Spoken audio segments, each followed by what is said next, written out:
ايه السلام عليكم. شباب حياكم الله. آه خلينا بس نتكلم في الأول نرحب بيكم. ده أولا. ثانيا، إنك رحت لعبت كأس عالم للأندية وشاركت في البطولة بصفتك رقم واحد في أفريقيا. تمام، أنت البطل بتاع أفريقيا.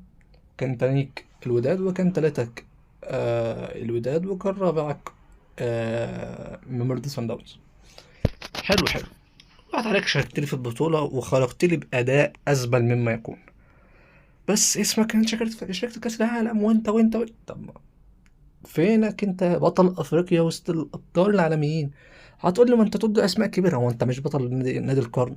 انت مش بطل افريقيا سنتين ورا بعض وفي فاصل في النادي في النص وانت البطل اللي بعدها بسنتين؟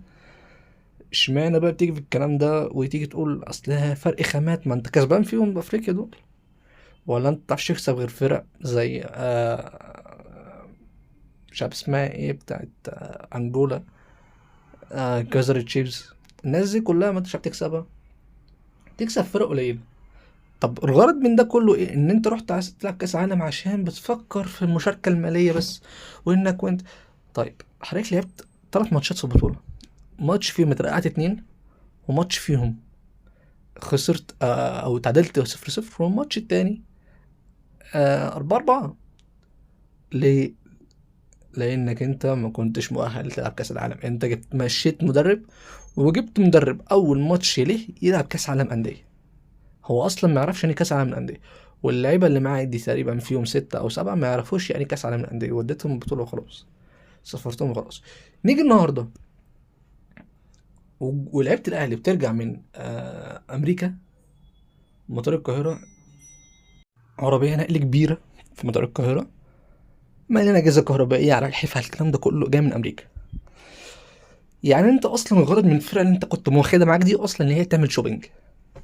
وبعد ما انت خسرت من بالميراس تاني يوم، اللعيبه كلها راحت راح على مول في لوس انجلوس وفي الولايات المتحده الامريكيه، وراح جايبين شويه هدوم على شويه برفانات بقى، ولا ده انا جاي امريكا بقى، ما انا اصلا خسران، همشي بلوشي، همشي من غير ما اعمل اي حاجه؟ لا، ما مش تبقى بقى مش جايبها همها معايا بصراحه. اصل انا بقى جاي المشوار ده كله حاجه العب كوره واخسر؟ طب ما كنت حجزت ساعتين مع اصحابي والدنيا كانت تبقى تمام، او كنت عملت وديه قدام النصر الكهربي مثلا، او عملت قدام الرجاء المطروحي. يا عم ابسط مثال، هتلعب قدام نادي ميامي الاسكندراني. فكانت دي بطولة اتعملت في الآخر. المهم يجي الإعلام المبجل المضلل يقول لك أصل الأهلي خرج بخروج مشرف. خروج مشرف عشان تعادلت 4-4 مع بورتو.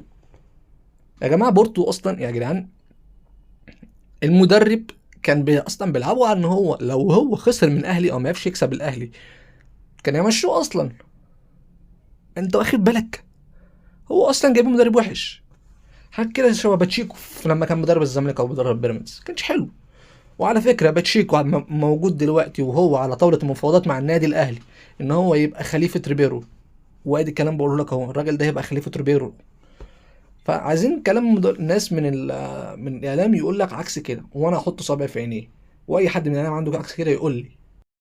يا راجل ده وأنت بتلعب وأبسط الظروف معاك، وأنت بتلعب مع نادي بالميراس، ان انت اصلا ما كسبتوش قبل كده تقريبا، مره واحده بس كاس العالم، وكانت ضربات جزاء ما كانت سوا فرق. كنت انا كسبت 3 العالم اصل ده اوكلاند سيتي اصلا خرج، خرج كام ماتش، خرج ب 14 16 جون. فيا ريت كلام عاقل يا جماعه بعد كده يحصل. اشوفكم في فيديو جديد، السلام عليكم.